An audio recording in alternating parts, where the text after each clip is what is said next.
Buenos días, hermanos. Dios les bendiga. Deseo con todo mi corazón que todos estén bien ahí en casa, que sean espiritualmente bendecidos, física y emocionalmente. Haremos un recuento, un breve recuento de lo que hemos visto estas últimas 3 semanas, ¿verdad? Eh, eh, Hoy estaremos presentando la parte final de lo que es la introducción de la carta, o más bien lo que es el remitente de la carta a los romanos, ¿verdad? Como inicio, examinamos en la primera semana el versículo 1, ¿verdad? Donde Pablo se presenta como eh, Pablo, siervo de Jesucristo, llamado a ser apóstol, ¿verdad? Y en la segunda semana, que es la semana pasada, hablábamos sobre el evangelio que él había prometido y cómo él les explicaba que el evangelio que él predicaba era el mismo que se encontraba en las escrituras y que los profetas habían ya mencionado. Amén. Hoy estaremos basando nuestro estudio en el verso 5, 6 y 7 de nuestro estudio de esta semana. Bien, eh, cabe mencionar, hermano, que en este pasaje vamos a sacar 3 puntos que vamos a examinar el día de hoy. Primero, en el verso 5, en la parte A, ¿verdad? Hasta la primera división natural de este pasaje, vamos a ver el propósito de la provisión de las buenas nuevas, ¿verdad? Y en el segundo es los propósitos fundamentales de la proclamación. Y el tercero es el privilegio de haber sido llamado para las buenas nuevas. Esto lo aclara el apóstol Pablo en lo que es esta parte del Evangelio, o más bien en esta parte de la carta a los romanos. Amén. Bien, vamos a darle lectura en el nombre de nuestro Señor Jesucristo.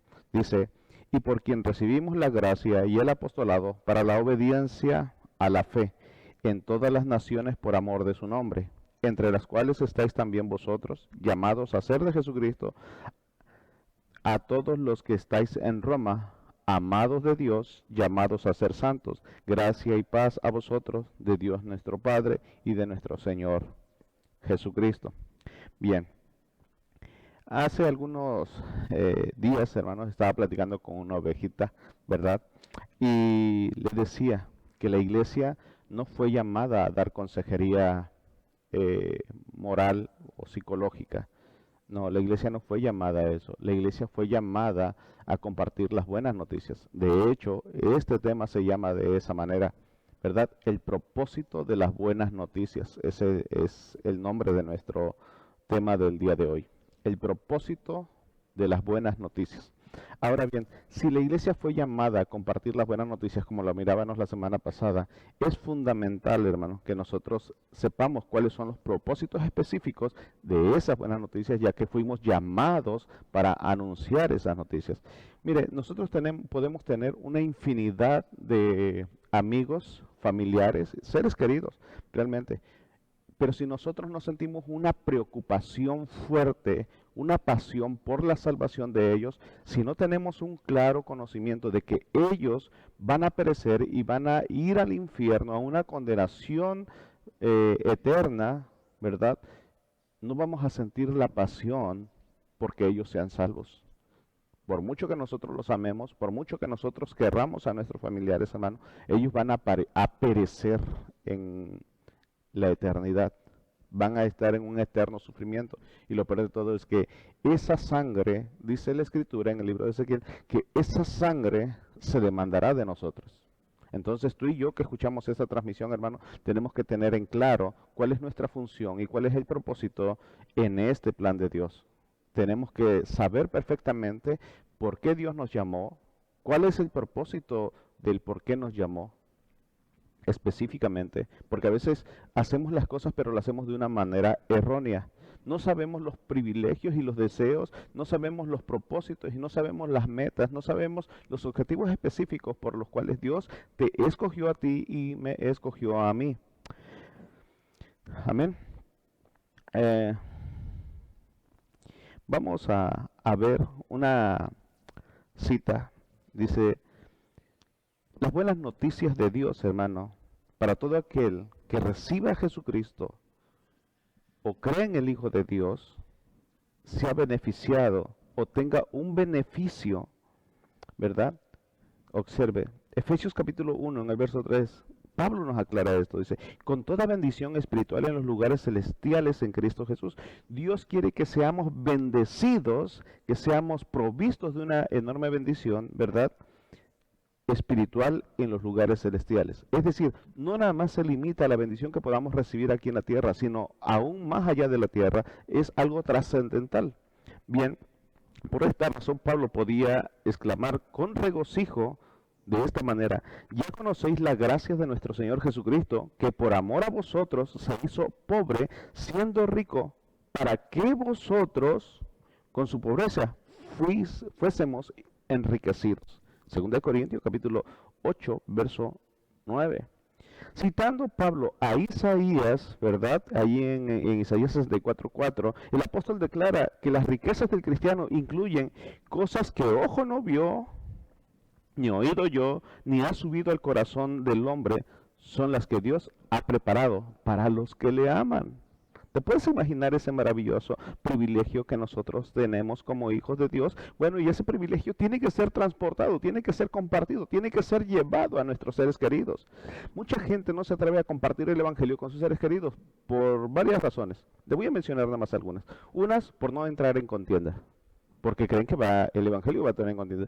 No, el Evangelio no crea contienda. El Evangelio lo que hace es confrontar al pecado, pero también es responsabilidad de nosotros tener la tenacidad para compartir el Evangelio de manera que no podamos nosotros caer en contiendas con nuestros seres queridos, ya que ellos son los que vivimos regularmente.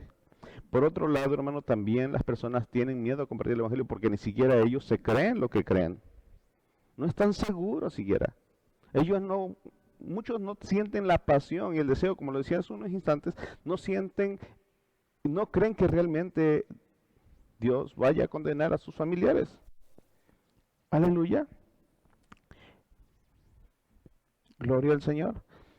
En Cristo, el creyente tiene riquezas más allá de lo que cualquiera puede imaginar, de acuerdo a lo que Pablo decía. Ni ojo vio, cosas que ni ojo vio, ni oído oyó, ni han subido al corazón del hombre. Ni siquiera se lo puede imaginar. Son las que Dios ha preparado para los que me le aman. Bien, Isaías nos aclara un poquito más esto de lo que Pablo estaba hablando. En Isaías 54, en el verso 17 al 21 dice, porque he aquí que yo crearé nuevos cielos y nueva tierra, y de lo primero no hay memoria, ni más vendrán al pensamiento. Mas os rogaréis y os alegraréis para siempre en las cosas que yo he creado, porque aquí que yo traigo a Jerusalén alegría y a su pueblo gozo, y me alegraré con Jerusalén y me gozaré con mi pueblo, y nunca más se oirá en ella voz de lloro ni voz de clamor. No habrá más allí niño que muera de pocos días, ni viejo que sus días no cumpla, porque el niño morirá de 100 años y el pecador de 100 años será maldito. Edificarán casas y morarán en ellas, plantarán viñas y comerán el fruto de ellas. Hermano, todo esto va a suceder cuando el Señor Jesucristo venga a reinar en la tierra. Entonces nosotros no podemos ver, ¿verdad? No estoy hablando del reino milenial, estoy hablando de un cielo nuevo y una tierra nueva, de acuerdo a lo que dice este pasaje, ¿verdad? De Isaías. Bien, en Cristo tenemos ricas bendiciones para todos aquellos que creen en Jesucristo. Te voy a mencionar 7 nada más. Primero, el cristiano tiene una vida que nunca terminará. Juan capítulo 3, verso 16. Porque de tal manera amó Dios al mundo que ha dado a su Hijo unigénito para que todo aquel que en él cree no se pierda, mas tenga vida eterna. Eso es una vida que nunca terminará. La segunda y rica bendición para los hijos de Dios es que esa persona será una fuente de agua viva que nunca se secará. Juan 4:14, mas el que bebiere del agua que yo le daré no tendrá sed jamás, sino que el agua que yo le daré será en él fuente de agua que salte para vida eterna. El tercer punto, o la tercer y rica bendición que Dios da a los que le aman, es que poseen un don que jamás se perderá. Juan capítulo 6, verso 37 al 39 dice, todo lo que el Padre me da vendrá a mí, y al que a mí viene no le echo fuera, porque he descendido del cielo no para hacer mi voluntad, sino para sino la voluntad del que me envió, y esta es la voluntad del Padre, el que me envió, que de todo lo que me diere, no pierda yo nada, sino que lo resucite en el día posterior. Podemos observar que Dios nos otorga el don de la vida eterna, y ese no se perderá, de acuerdo a lo que dice este pasaje, de la misma boca de nuestro Señor Jesucristo. El cuarto es un amor del cual jamás podrá ser separado. Dios nos da ese amor del cual nadie ni nada nos podrá separar. De acuerdo a lo que dice Romanos 8, 39, ni lo alto ni lo profundo, ni ninguna otra cosa creada nos podrá separar del amor de Dios, que es en Cristo Jesús, Señor nuestro. ¿Verdad? La quinta y rica bendición para los que le aman, dice que es un llamado que nunca será revocado. Romanos 11, 29, porque irrevocables son los dones y el llamamiento de Dios. 6. Un fundamento que jamás será removido, ¿verdad? El segundo de Timoteo capítulo 2, verso 19, pero el fundamento de Dios está firme, teniendo este sello, conoce el Señor a los que son suyos, y apartarse de iniquidad todo aquel que invocar el nombre de Cristo. Ese es nuestro fundamento, y es el rico fundamento de la bendición de ser hijo de Dios. El séptimo y último, bueno, hay más, pero por mencionar algunos, ¿verdad? Es una herencia que nunca disminuirá. Hoy en día nuestros padres nos pueden dejar una herencia, pero si la persona no la sabe trabajar, tarde que temprano la llevará al término, se acabará, ¿verdad? Pero esta rica bendición que Dios nos da por el hecho de ser sus hijos, nunca disminuirá, nunca se agotará, nunca se terminará. Primera de Pedro capítulo 1, verso 4 y 5 dice, para herencia incorruptible, incontaminada, inmarcesible, reservada en los cielos para vosotros, que sois guardados por el poder de Dios mediante la fe para alcanzar la salvación que está preparada para ser manifestada en el tiempo postrero. Estas son unas de los privilegios y de las ricas bendiciones que Dios nos da como sus hijos, para todo aquel que cree. Y es importante, hermano, tenerlas bien presentes y claras para que nosotros podamos ser el instrumento para nuestros familiares, conocidos, vecinos, para que ellos puedan conocer al Señor Jesucristo. Y si tú que me escuchas todavía no lo conoces, que alguien te haya invitado a escuchar eso, puedes tener en claro que estas son ricas bendiciones que Dios te otorga cuando tú crees en Él y cuando le sigues y cuando decides entregarle tu vida a Jesucristo. Esto será visible, será tu bendición especial de parte de Dios. Amén. Bien, vamos a nuestro texto, ahí a examinar nuestra primera división natural del capítulo 1 del verso 5, dice, y por quien recibimos la gracia y el apostolado. Pablo menciona aquí dos provisiones importantes de las buenas nuevas o de las buenas noticias. ¿Sí? La primera dice, por quien recibimos la gracia y el apostolado. Observemos que aquí menciona estos dos puntos. Primero es la conversión, por quien recibimos la gracia, ¿verdad? Está hablando del Evangelio de Jesucristo. Y este Evangelio nos provee dos cosas. Primera, la conversión. La conversión que es por gracia de Dios. Y la segunda es la vocación, el llamado, que es nuestro llamado, nuestra función. En el caso de Pablo fue el apostolado. Pero en nosotros, ¿cuál será? Bueno, es nuestra responsabilidad acercarnos a Dios, preguntarle a Él, ir en oración y que Él descubra en nosotros nuestras capacidades para que las pueda usar a su manera. Examinemos algo sobre la gracia. La gracia es un favor no merecido. Nosotros no merecemos ese favor. De hecho, si Dios nos pagara conforme a nuestras obras, conforme a nuestros pecados, nosotros ya estuviéramos consumidos. Pero su gracia, su regalo, ¿verdad?, que Él otorga, es porque no lo merecemos. Observe Efesios 2, 8 y 9. Por gracia sois salvos por medio de la fe, y esto no es de vosotros, pues es un don de Dios, no por obras, para que nadie se gloríe. Es decir, nadie lo puede ganar por hacer algo, ¿verdad?, o contribuir en algo. La gracia es la misericordia amorosa de Dios, a través del cual Él concede salvación como un regalo a quien confía en su Hijo Jesucristo, quien acepta el sacrificio de la cruz. Cuando cualquier persona deposita su confianza en ese sacrificio de la cruz, o en Cristo Jesús como tal, ¿verdad?, como el pago por sus pecados, ¿verdad?, Dios en su soberanía infunde en esa persona su aliento de vida, hermano. Hay una nueva genética en esta persona. Hay una nueva condición espiritual en él. ¿Qué quiere decir esto? Cuando nosotros nacemos con el ADN de nuestra familia, el ADN de nuestros padres, de nuestros hijos, de nuestra madre. Pero cuando nosotros nacemos de nuevo, nosotros nacemos del ADN de Dios. Él ha infundido un nuevo aliento, una nueva naturaleza en nosotros. Amén.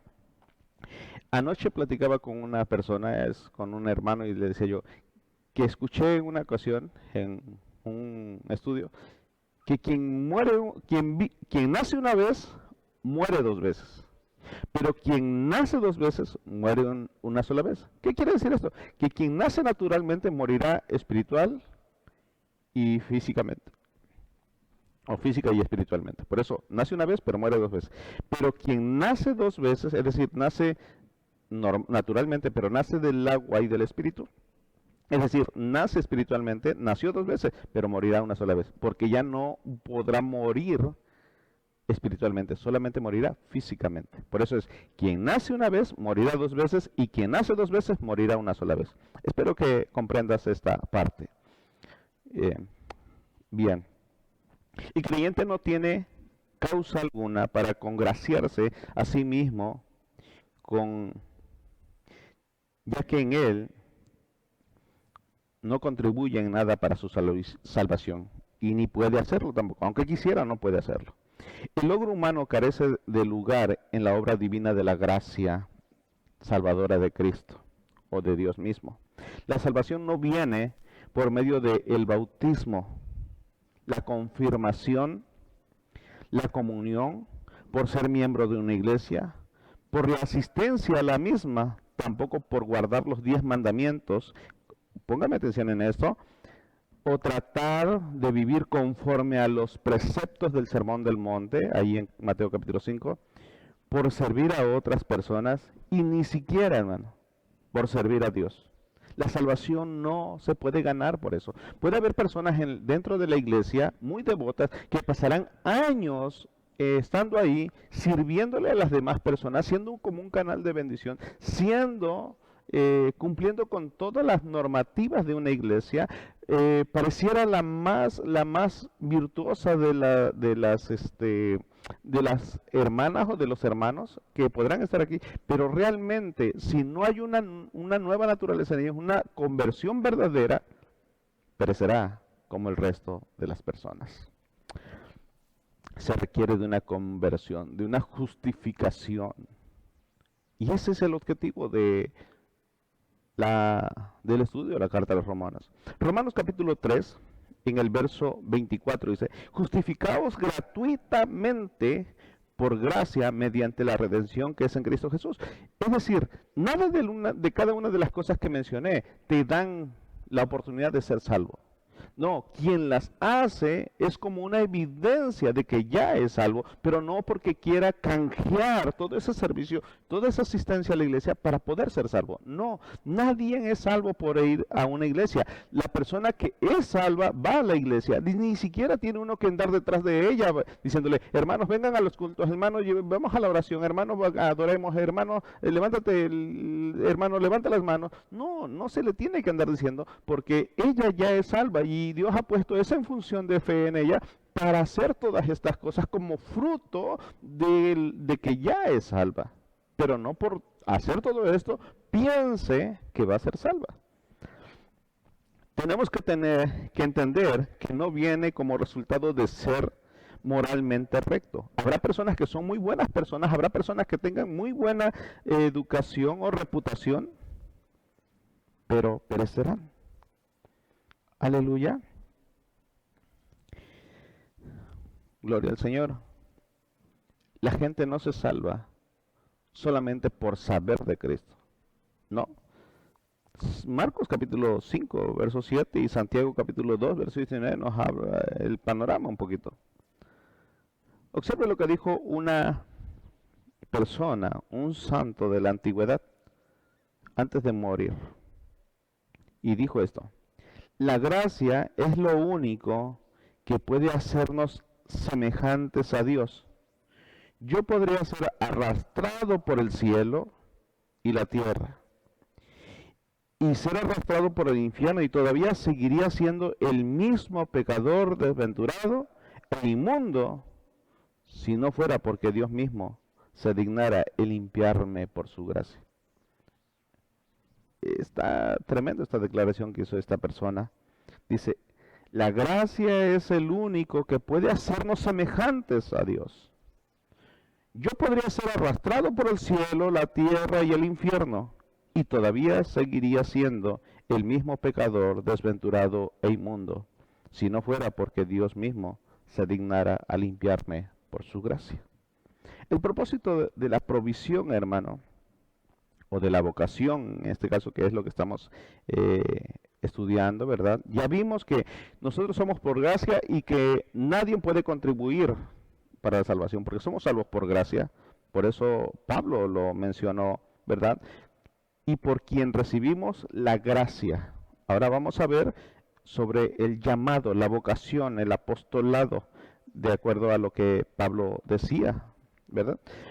Otra provisión de las buenas nuevas de Dios consiste en el que Él llama a los creyentes a su servicio, que es una forma de apostolado. Vamos a aclarar un poquito de esto.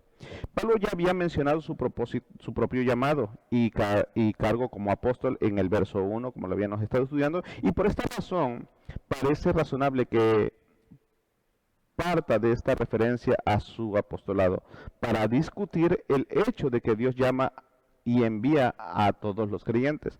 Es decir, no hay diferencia, vamos a llamarlo así, entre un llamado específico y un llamado general. No hay diferencia en el estado del servicio, en el estado de nuestra vocación. Todas las personas, aunque no hayas sido llamado, oílo bien tú que me escuches, aunque tú no hayas sido llamado a hacer una función específica, a ser pastor, eso no quiere decir que no seas llamado al servicio, a servirle a Dios. Porque el servicio es el fruto de tu conversión también, o de tu conversión, de tu justificación. Mucha gente dice, es que yo no hablo en lenguas, es que yo no hago esto, es que Dios no me dio esto, es que Dios no me dio acá, pero se escudan para no servir. Hay gente que puede ver a otra persona haciendo algo en el templo y nunca se dignará a ayudar o acompañar en este privilegio de servicio. Lo que hacen es salir corriendo para sus casas. Sí, tristemente yo lo veo con regularidad. Pero es una verdad. Eso habla de la falta de conversión. Son personas que ni siquiera son capaces de servirle a su prójimo, a sus hijos, a sus esposos, a sus esposas. Mucho menos se puede esperar. Si no le pueden servir a una persona que ven, ¿cómo pensarán servirle a alguien que no ven como lo es Dios? Qué irónico. El término griego apóstolos o apóstol significa literalmente, tal cual como etimológicamente es el que es enviado.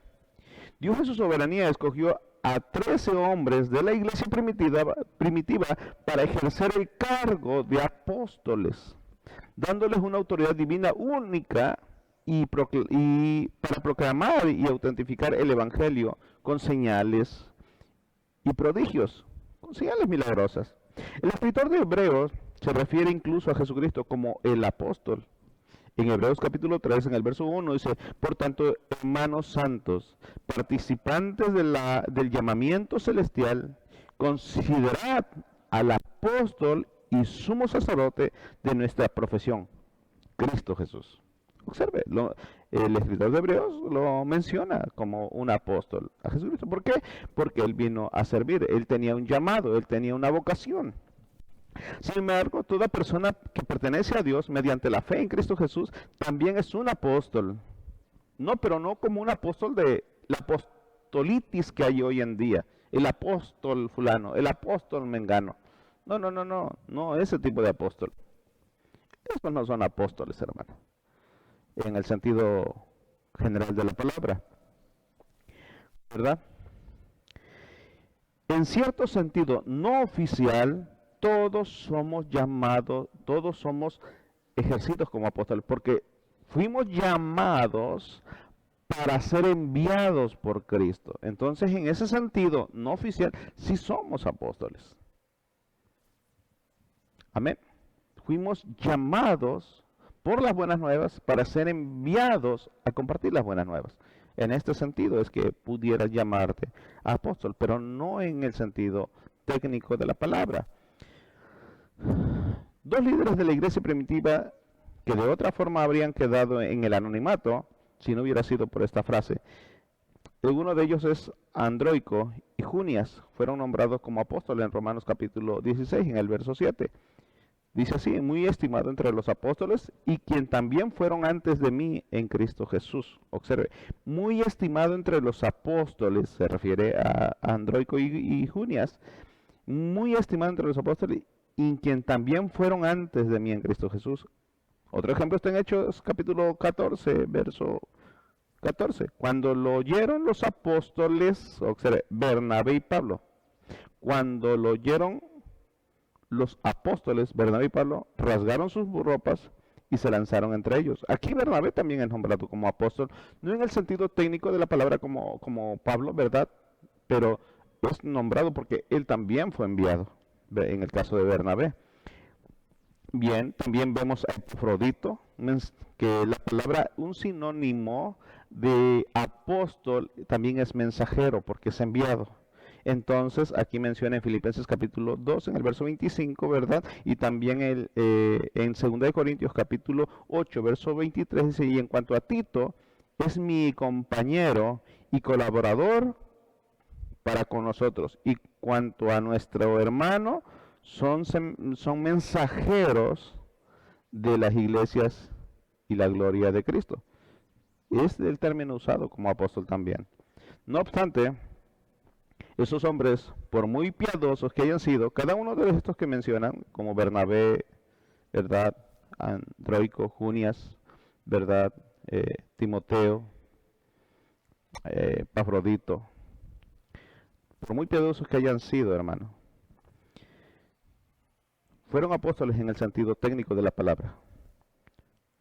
Fueron apóstoles, perdón, en el sentido de la vocación, del llamado, pero no en el sentido técnico, porque fueron llamados por Cristo y enviados por Cristo. Toda persona que se levanta y le cree a Cristo y vaya a anunciar las buenas nuevas, él, hermano, es un apóstol en el sentido no oficial.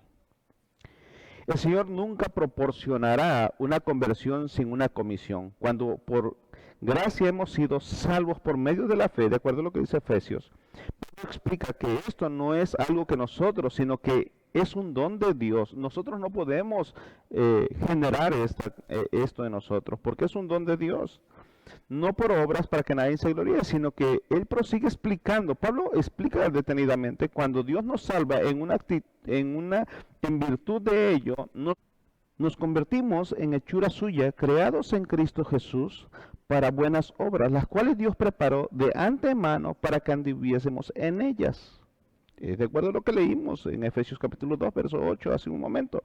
Más adelante en la misma epístola, Pablo ruega a los creyentes que andéis como es digno de la vocación con que fuisteis o con que fuimos llamados.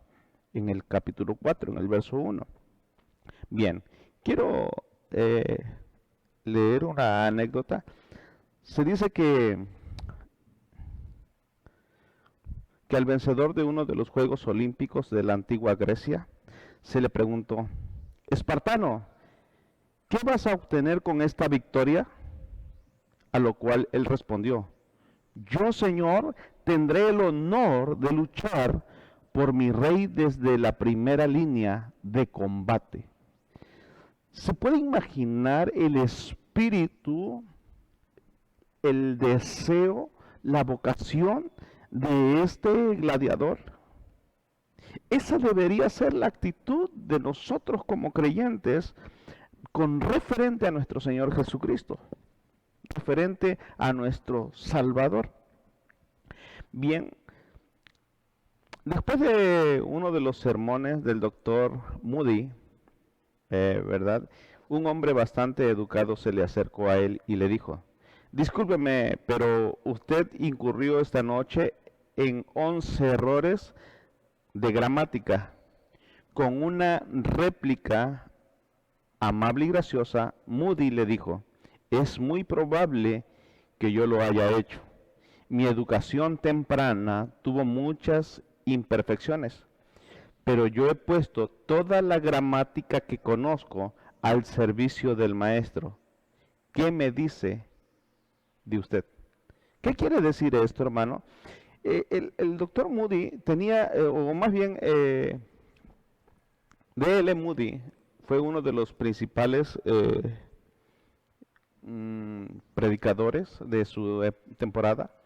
Él había tenido una educación muy modesta, no fue a una universidad, ¿verdad? Él no fue una persona muy elocuente en el sentido de su expresión, ¿verdad?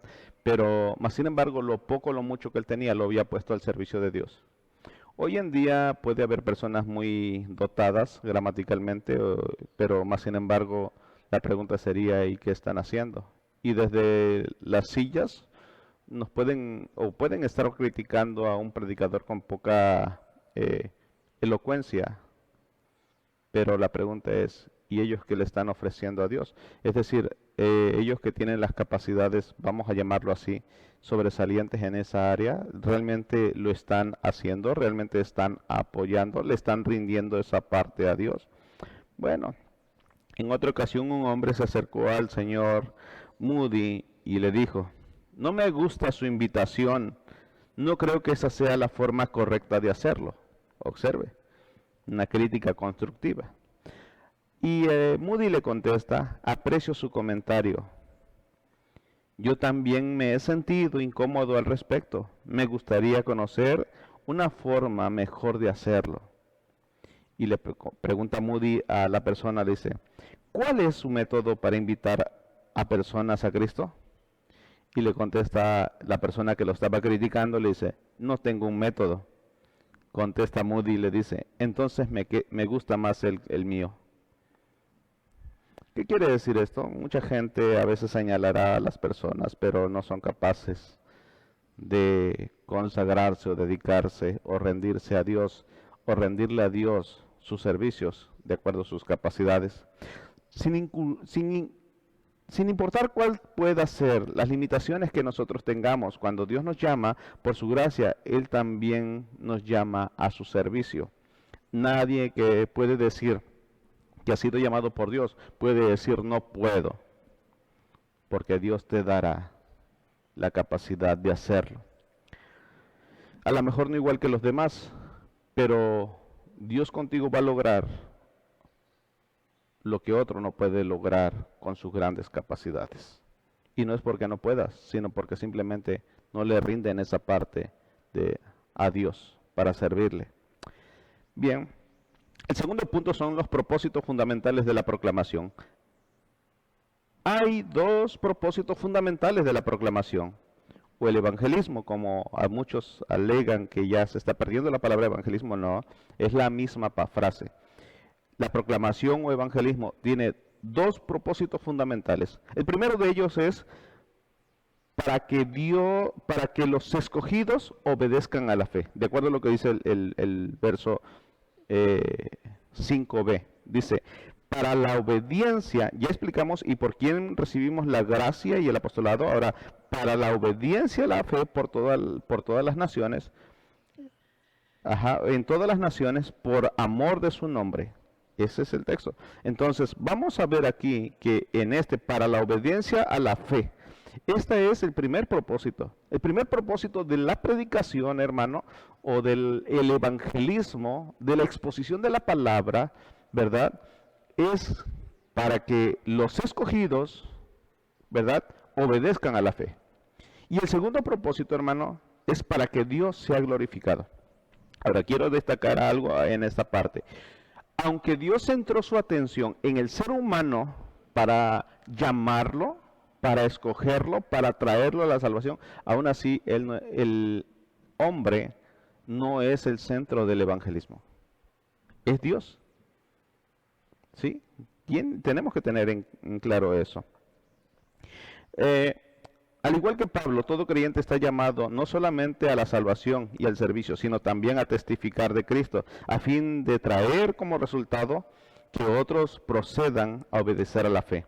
Pablo emplea de nuevo la frase, la obediencia a la fe. Al final de la epístola, en Romanos capítulo 16, en el verso 25-26, dice, del misterio que se ha manifestado, que ha mantenido oculto desde el tiempos eternos, pero que ha sido manifestado ahora, y que por la escritura de los profetas, según el mandamiento de Dios eterno, se nos ha dado a conocer a todas las gentes para que obedezcan a la fe. Observe cómo hay una conjetura en todo esto. Bien, pongamos en claro una cosa. Las personas que afirman tener fe en Jesucristo, pero cuyo patrón de vida refleja una completa desobediencia a la palabra de Dios, nunca ha sido redimida, no ha sido salva, no ha sido justificada, y está viviendo una mentira. Quien diga que tiene fe y que cree en nuestro Señor Jesucristo y que está buscando espiritualmente, pero sigue siendo desobediente, no es sincero con Dios. La fe que no se hace manifiesta en una vida de obediencia es fraudulenta, inservible. Es claro que cuando una persona tiene fe, debe ir acompañada de la obra de la obediencia. Santiago capítulo 2, en el verso 14 al 26, dice, hermanos míos, ¿de qué aprovecha si alguno dice que tiene fe y no tiene obras? ¿Podrá la fe salvarle? Si un hermano o una hermana están desnudos y tienen necesidad del mandamiento de cada día, y alguno de vosotros le dice, id en paz, calentaos y saciaos, pero no le dais las cosas que son necesarias para el cuerpo, ¿de qué aprovecha? Así también la fe, si no tiene obras, es muerta en sí misma. Pero alguno dirá, tú tienes fe y yo tengo obras. Muéstrame tu fe sin tus obras y yo te mostraré mi fe por mis obras. ¿Tú crees que Dios es uno? Bien haces. También los demonios creen y tiemblan. Mas quieres saber, hombre vano, de que la fe sin obras es muerta. ¿No fue justificado por las obras Abraham, nuestro padre, cuando ofreció su hijo Isaac sobre el altar? ¿No ves que la fe actuó juntamente con sus obras y que la fe se perfeccionó por sus obras? Y se cumplió la escritura que dice, Abraham creyó a Dios y le fue contado por justicia y fue llamado amigo de Dios. Vosotros veis pues que el hombre es justificado por las obras y no solamente por la fe. Asimismo también Rahab la ramera no fue justificada por obras cuando recibió a los mensajeros y los envió por otro camino. Porque como el cuerpo sin espíritu está muerto, así también la fe sin las obras está muerta. Repito una vez más, hermano, una fe que no se manifiesta en las obras de obediencia es una mentira. La persona que es llamada a la fe tendrá que tener una fe obediente. Por eso Pablo lo especifica en este pasaje. Esto no quiere decir que una persona se salva haciendo obras, sin importar cuán hermosas o sinceras parezcan ser. Pero como ya hemos señalado en Efesios capítulo 2:10, somos salvos para hacer buenas obras. Ese es el propósito mismo de la salvación, en que se refiere a nuestra vida terrenal. El mensaje del Evangelio consiste en llamar a toda persona a la obediencia a la fe, una expresión que se emplea aquí como un sinónimo de salvación. Llamar a los hombres a la obediencia equivale a cumplir la gran comisión a la que fuimos llamados. ¿Sí? Como dice Mateo capítulo 28, verso 20, enseñándoles que guarden todas las cosas que os he mandado, y aquí yo estoy con vosotros todos los días hasta el fin del mundo. Aleluya. Bien, no es la fe más la obediencia. Tengamos en claro esto. Si no, no habría diferencia entre la religión tradicional y nosotros. No, no es la fe más la obediencia, para nada. Tampoco es como la salvación es creer en Cristo más las penitencias. No, no es la fe más la obediencia. No es que equivalga la fe más las obediencias a la salvación. La fe verdadera se verifica en la obediencia. La fe obediente demuestra ser verdadera, mientras que en cambio la fe desobediente demuestra ser falsa. Una fe verdadera será obediente, pero una fe falsa será desobediente.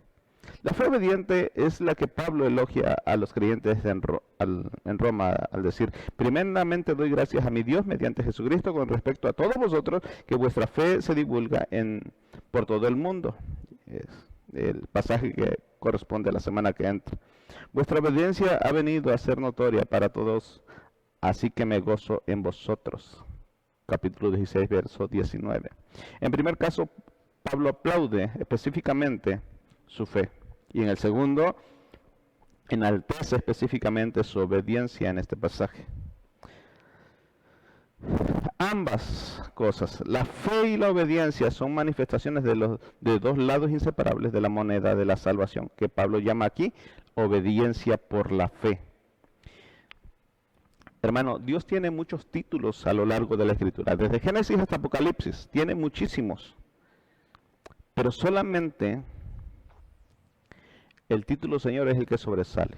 Por eso es que cuando nosotros decimos que entregamos nuestra vida al Señor, es porque nosotros dejamos de gobernarlas. Él la gobierna en nuestro lugar. Nosotros lo único que pasa es que tenemos que rendirle nuestra vida a Él para que Él lo haga. El doctor John MacArthur cuenta que en una ocasión, mientras iba viajando con un profesor, un conocido de él, dice que era un profesor reconocido de un seminario evangelístico, y dice que de repente ellos llegan a una venta de licores muy grande, muy prominente, ¿verdad? Y a lo cual le dice que hace un gesto como de que ¿qué hacían ahí? Y dice, lo que pasa es que esta licorería es de un amigo mío, dice. Y le empezó a contar de que esa persona iba a la iglesia, que esa persona asistía incluso a sus reuniones dominicales, a los servicios regulares todos los domingos, que diezmaba, ofrendaba, cumplía con todas las normativas. También dice que esta persona asistía a su grupo de discipulado personal cada semana, ¿verdad? Y le dice MacArthur, le dice, ¿y acaso no te molesta el tipo de negocio en que está involucrado? Y él dice, oh sí, claro. De hecho hablamos con regularidad o con frecuencia de esto. Y desconcertado le preguntó, ¿y cómo está su vida? Y le dice, bueno, él dejó a su esposa, dejó a sus hijos, se divorció, ahora vive con una persona más joven y todo esto. Y la persona esa le dice, pero él sigue yendo a la iglesia, él sigue estando ahí, él sigue buscando de Dios, como muchos dicen. Y incluso él va muy bien en sus clases de discipulado. Y entonces le pregunta a MacArthur, no, le dice la persona esta, dice, ¿sabes? Pero hay algo que me sorprende, le dice este profesor de evangelista, le dice, algo que me sorprende es cómo esta persona puede ser cristiano y seguir viviendo así. A lo que MacArthur le contesta y le dice, ¿y has considerado alguna vez la posibilidad de que quizás no sea cristiano? Hoy en día, hermano, hay muchas personas que parecen ser cristianas, asisten a una iglesia, se congregan en una iglesia, pero no manifiestan las obras de una persona de iglesia. Una teología que niega la esencia fundamental del Evangelio no es cristiano. Una persona que no le ha rendido su vida a Jesucristo, como lo dice Romanos capítulo 9 y 10. Si confesares con tu boca que Jesús es el Señor y creyeres en tu corazón que Dios le levantó de los muertos, serás salvo. Porque con el corazón se cree para justicia, pero con la boca se confiesa para salvación. A veces hemos extraído este pasaje y hemos hecho muchas procesiones de fe. Ha habido muchas declaraciones de fe en base a este pasaje, hermano, pero realmente no viven conforme al señorío de Jesús. Y siguen tan inconversos como antes de haberlo hecho. Porque no consiste en simplemente hacer una oración, sino en una fe obediente. Observe lo que Pedro dijo en Hechos capítulo 2, verso 39. Sepa pues ciertísimamente toda la casa de Israel que a este Jesús, quien vosotros crucificasteis, Dios le ha hecho Señor y Cristo. Es decir, Dios le ha hecho dueño de todas las cosas, dueños de nuestras vidas, dueños de nuestras decisiones. Tan solo con el simple hecho de llamar a Jesús Señor, aun cuando se está haciendo obras aparentemente importantes en su nombre, no tiene ningún valor delante de él. Jesús mismo lo declaró y dijo, muchos me dirán en aquel día, Señor, Señor, no profetizamos en tu nombre, y en tu nombre echamos fuera demonios, y en tu nombre hicimos milagros. Entonces les declararé, nunca os conocí, apartaos de mí, hacedores de maldad. Ser pastor, ser evangelista, ser obispo, ser ministro de la iglesia, no es sinónimo de que sea salvo. Estar yo aquí predicando, aquí ahora, aquí delante de esta cámara que llevará este mensaje a muchas personas. A ti que estás en casa, tú que lo estás escuchando, estar yo predicando aquí no quiere decir que yo mismo sea salvo. Porque muchas predicaciones en las redes sociales hoy en día que ni siquiera creen lo que están predicando. Lo que me va a hacer cristiano, hermano, lo que me hace a mí salvo, es vivir una vida de obediencia. Es la manifestación de mi salvación. Pero si a una persona que dice ser cristiana se le tiene que andar indicando el camino y diciéndole dónde deba de pisar para tener cuidado, déjame decirte, hermano, que el Espíritu Santo nos lo está guiando a toda verdad y a toda justicia. Aleluya. Gloria al Señor. El propósito fundamental. Ya vimos que el primer propósito de Dios es que se dé a conocer su palabra, que las personas obedezcan a la palabra.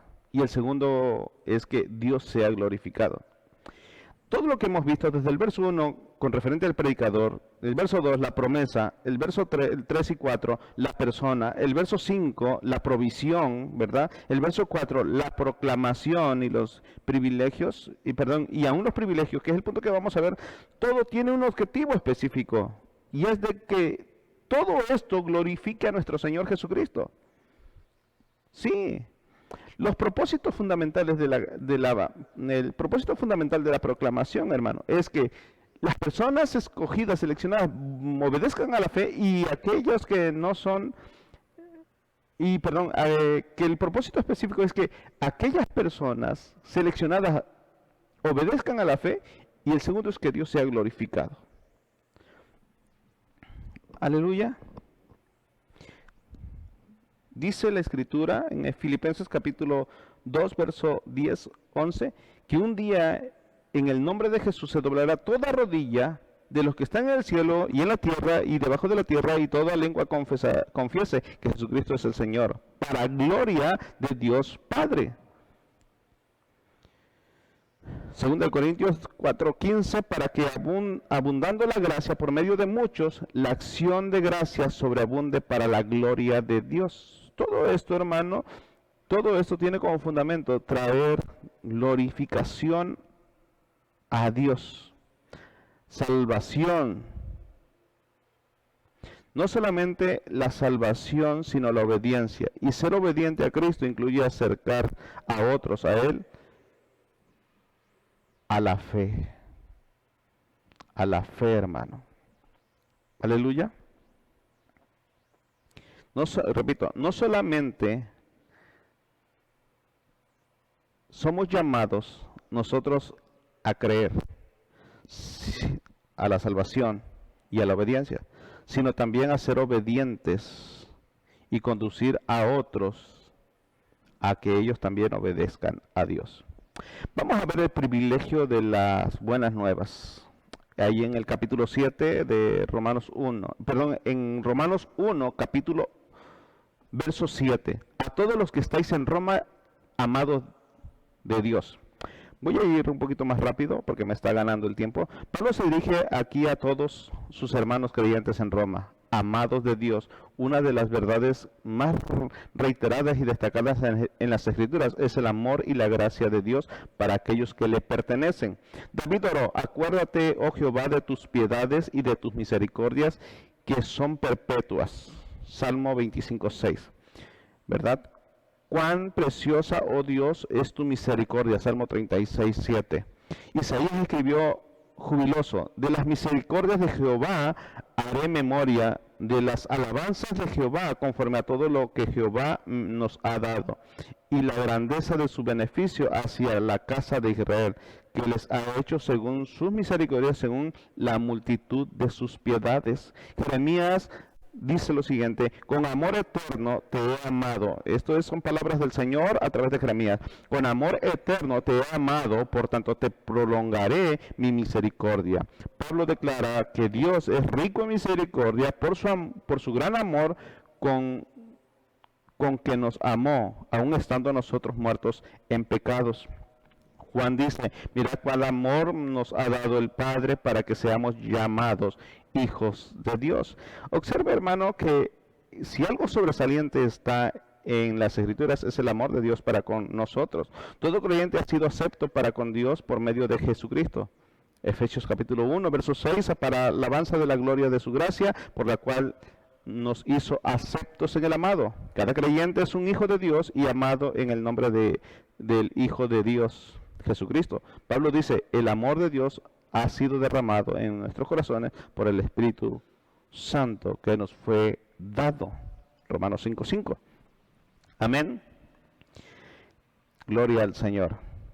Hermanos, dice la Escritura en este mismo verso 7: a todos los que estáis en Roma, amados de Dios, llamados a ser santos. Por segundo lugar, hermano, los que han venido a Cristo por la obediencia a la fe también son llamados de Dios. Pablo no está refiriéndose a un llamado específico de Dios a la humanidad.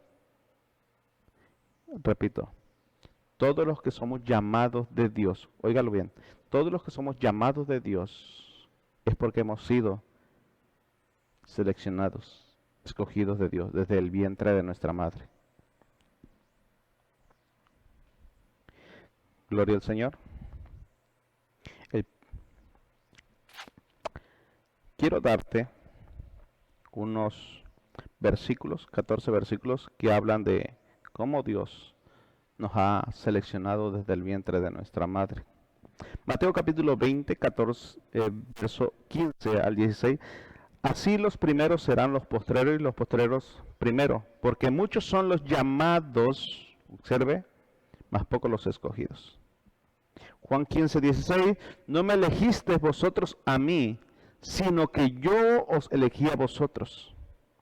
Y os he puesto para que llevéis fruto, y este fruto permanezca, para que todos lo que pidiereis al Padre en mi nombre, os lo dé.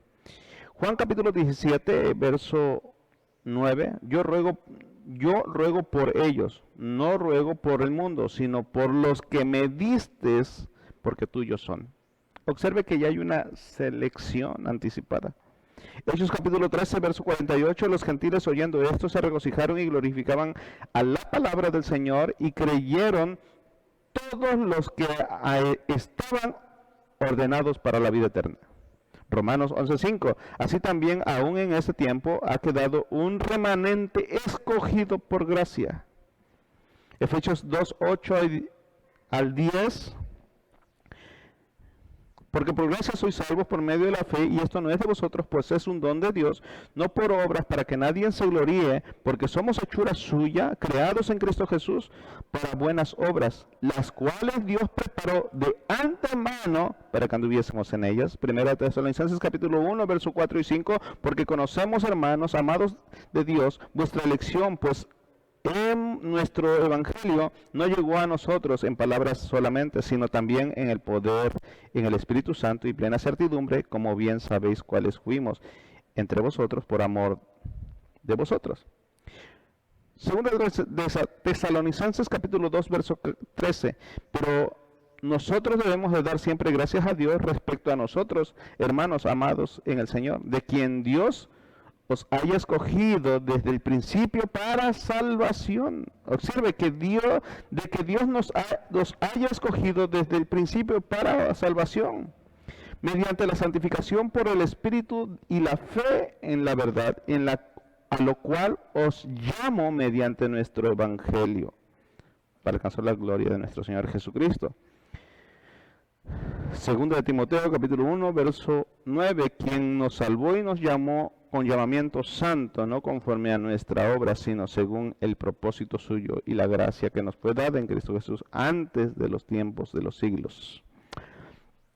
Segunda de Timoteo 2:10, por tanto todo lo soporto por amor de los escogidos.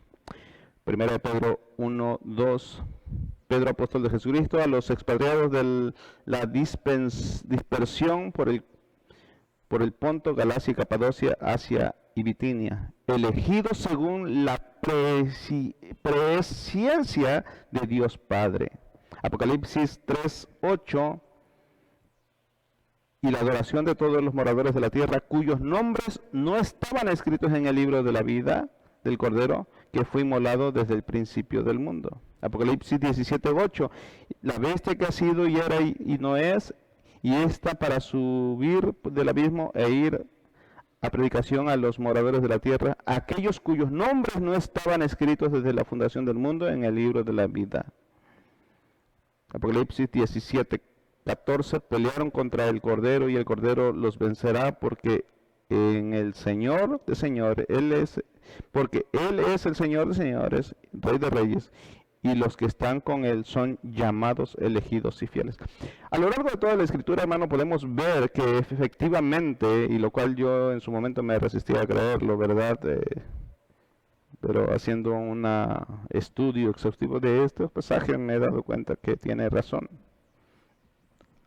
El hecho de que Dios nos llame es porque Él nos ha escogido con anticipación a la salvación y a su servicio.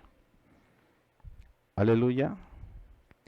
El privilegio de las buenas nuevas, hermano,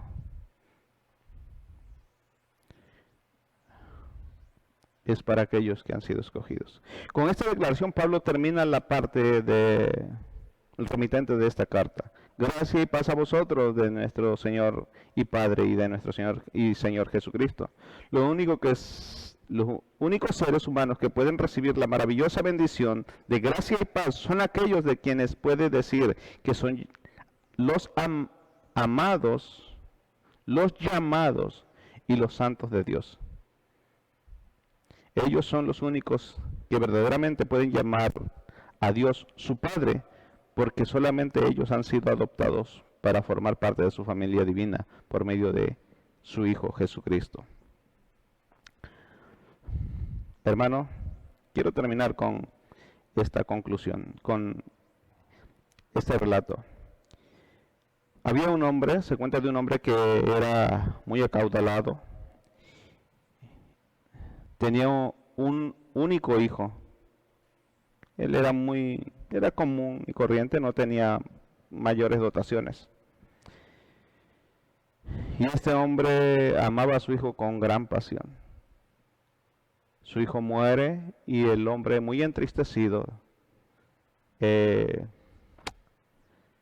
tenía muchos bienes, tenía muchas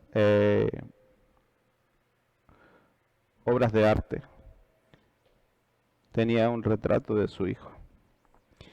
Y él dijo que como él falleció también, el padre falleció, entonces le dijo que él quería que se subastaran todas sus pertenencias, todos sus bienes, pero antes tenían que subastar la fotografía de su hijo.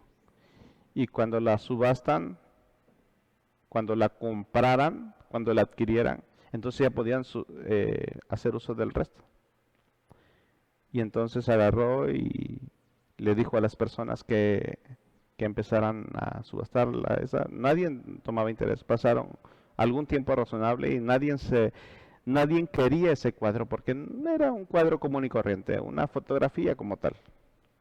Hasta que un empleado que vivió muchos años a los servicios de esa familia no tenía más dinero más que 75 centavos en su pantalón y ofreció los 75 centavos por esa pintura. Y cuando se le entrega la pintura, se levanta el oficial para leer el resto del testamento y dijo: la última voluntad del señor fulano de tal es que la persona que muestre realmente interés sobre su hijo, se le darán todas sus posesiones. Este relato, hermano, es conmovedor. A mí me llenaba como una ilustración. Hoy en día mucha gente se dice cristiano, pero no valora al hijo. Es necesario, muy necesario, que tomemos interés en el hijo. Y solamente tomando el interés en el hijo, podremos gozar de las ricas bendiciones que Dios tiene para nosotros. Y solamente tomando ese interés hacia el hijo, podemos demostrar que fuimos llamados desde el vientre de nuestra madre para ser parte de la familia de Dios. Y a través de eso Dios sea glorificado. El privilegio de haber sido llamados, el propósito de la predicación de las buenas noticias, hermano, es para que las personas obedezcan a la fe, para que las personas tengan una obediencia a través de la fe, para que los que son escogidos obedezcan a la fe, para que su nombre sea glorificado. Es nuestra responsabilidad que a través de mi vida le pueda ser útil a Él. No porque quiera ganarme la salvación, sino porque es una evidencia de que Él me ha llamado. Muchas personas defienden tener fe, pero su fe no es verdadera hasta que obedecen a aquel que los ha llamado. Solamente los seleccionados por Dios podrán demostrar su obediencia a la palabra de nuestro Señor Jesucristo. Hermanos, tú que me escuchas, yo te invito a que valores al Hijo, que encuentres el propósito de las buenas noticias, obedezcas a la palabra de Dios, demuestres que realmente has sido escogido por Dios desde antes de los tiempos. Que Dios te bendiga y que tengas un excelente día. Padre, ayúdanos, Señor, a serte fieles a ti, a obedecer tu palabra, a ser, Señor,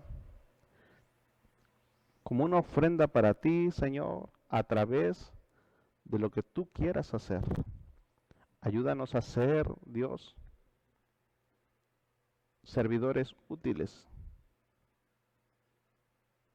proclamadores de tu palabra para aquellas personas que están a nuestro alrededor. Ayúdanos a entender los propósitos que tú tienes para nosotros. Te lo pedimos en el nombre de nuestro Señor Jesucristo. Amén. Amén.